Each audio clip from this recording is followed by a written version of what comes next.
بسم الله الرحمن الرحيم.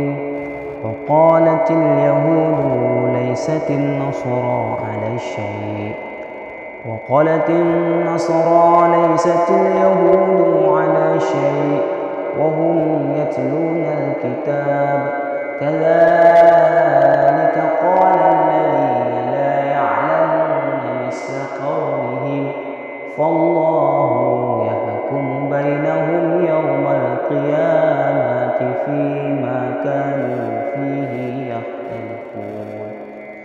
ومن أظلم ممن منع مساجد الله أن يذكر فيها اسمه وسعى في خرابها أولئك ما كان لهم أن يدخلوها إلا خائفين لهم في الدنيا خزي ولهم في الآخرة عذاب عظيم.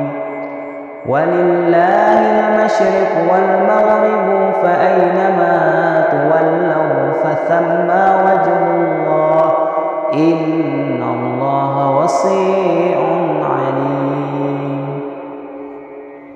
وقالوا اتخذ الله ولدا سبحانه بل له ما في السماوات والأرض كل له قانتون.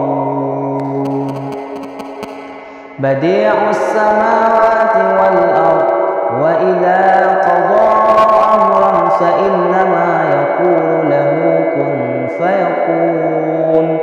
وقال الذين لا يعلمون لولا يكلمنا الله أو تأتينا آية كذلك قال الذين من قبلهم مثل قولهم تشابهت قلوبهم قد بينا الآيات لقوم يوقنون.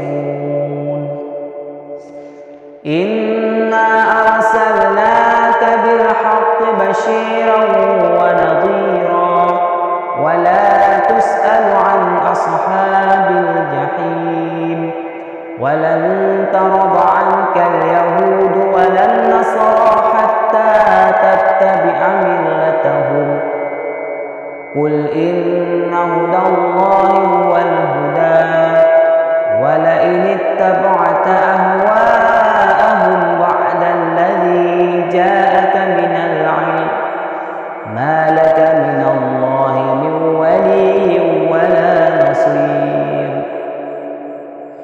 الذين آتيناهم الكتاب يتلونه حق تلاوته أولئك يؤمنون به ومن يكفر به فأولئك هم الخاسرون. يا بني إسرائيل اذكروا نعمتي التي أنعمت عليكم وأني فضلتكم على العالمين. واتقوا يوما لا تجزي نفس عن نفس شيئا ولا يقبل منها عدل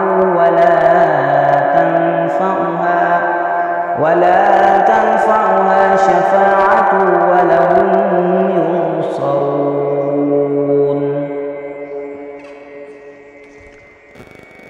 وإذ ابتلى إبراهيم ربه بكلمات فأتمهن قال إني جاعلك للناس إماما قال ومن ذريتي قال لا ينال أحد الظالمين.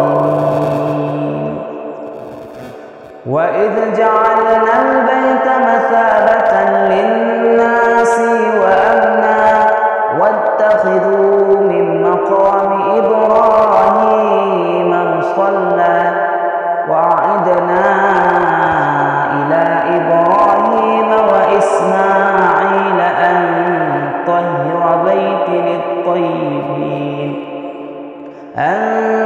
تطهر بيتي للطيبين والعاكفين والركع السجود.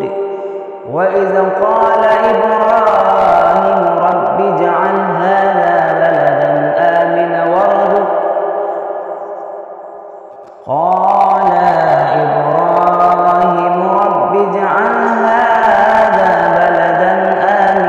وارزق أهله من الثمرات من آمن منهم بالله واليوم الآخر قال ومن كفر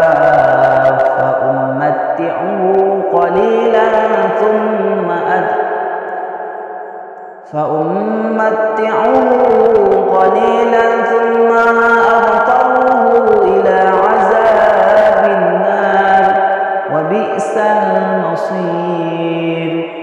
وإذ يرفع إبراهيم القواعد من البيت وإسماعيل ربنا تقبل منا إنك أنت السميع العليم. ربنا واجعلنا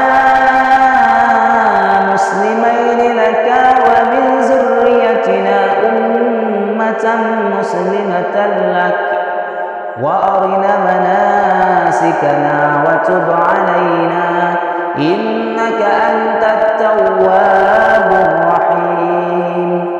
ربنا وابعث فيهم رسولا منهم يتلو عليهم آياتك ويعلمهم الكتاب والحكمة ويزكيهم إنك أنت